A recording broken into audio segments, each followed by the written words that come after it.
programme. We now move on to the Middle East, where Israeli tank shelling has killed at least 12 Palestinians in a tent camp in western Gaza City, according to local health officials. Medics say tanks north of Shati refugee camp fired 2 shells at tents sheltering displaced families. Dozens were also injured in the strike. The Israeli military has not yet commented on the incident. However, the attacks come amid ongoing military operations across the Gaza Strip. Casualties continue to rise as civilians face intense fire near aid zones.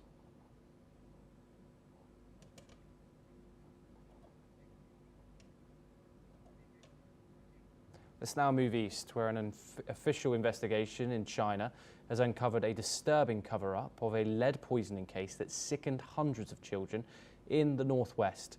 Dozens of provincial capitals and hospital staff are accused of tampering with blood tests, attempting to conceal the extent of the poisoning at Peksin Kindergarten in Tianshu City and Gansu Province.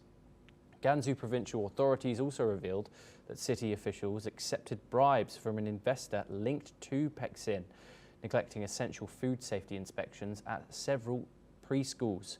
Moreover, the kindergarten chefs reportedly used inedible paint to make meals appear more appealing.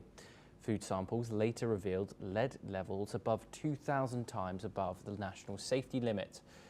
8 people were initially detained for their involvement in producing the toxic snacks. 6 of them included the kindergarten's principal, cooks, and an investor have been arrested, according to the report. Furthermore, 10 other officials will face formal accounting procedures, while another 17 people are under disciplinary investigation. As of July the 20th, 234 children have been discharged from the hospital after receiving treatment for lead poisoning, which began when students ate contaminated cakes and buns. We're now joined by Andrew K.P. Lung, who's a China strategist located in London. Thank you very much, Andrew, for joining us on this topic. Andrew, this is quite a disturbing case. What more information can you tell us about it that we already know? Well, this is not an isolated case in terms of decades of China's development in recent years. And then some years back, there was also a big scandal, a food scandal. But this goes into the heart of President Xi's people-based governance. So I think the presidency would be extremely angry about what the officials and other perpetrators involved in this crime. And no doubt harsh punishments would be meted out because I think the presidency is pivoting towards common prosperity and a different path from what happened before, letting a few people get rich first under the previous leader, Deng Xiaoping. Because that in the train, in return for breakneck growth, what comes afterwards is also scandals like this, pollution, and also uneven distribution of wealth, uneven distribution of developments. And that's what President Xi is trying to build, is a more equitable society.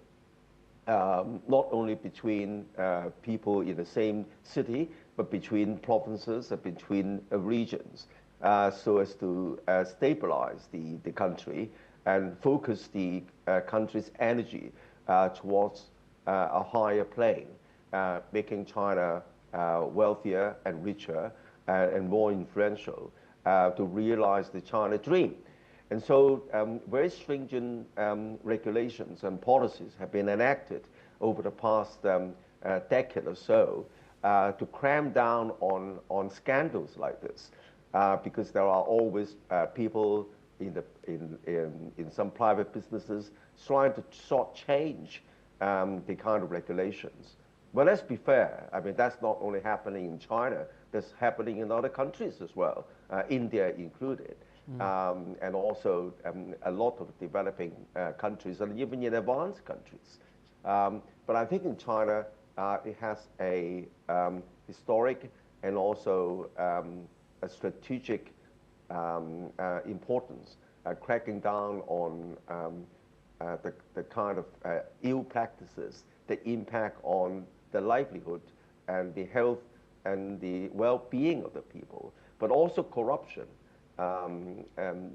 Corruption is a big thing, and it's still carrying on, and even accelerated in recent years under President Xi, targeting corruption in even high places, and even reaching the highest level in the Chinese Communist Party's governance, in the 7 or the 10 members of the Standing Committee of the Politburo, but all down the line to governors, the party secretaries, to municipalities, and even villages.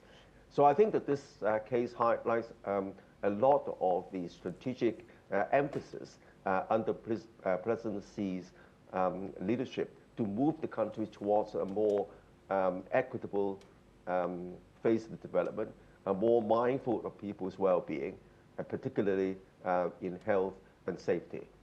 Yes, Andrew KP Lung, please stay with us as we discuss another story from the region. China's foreign ministry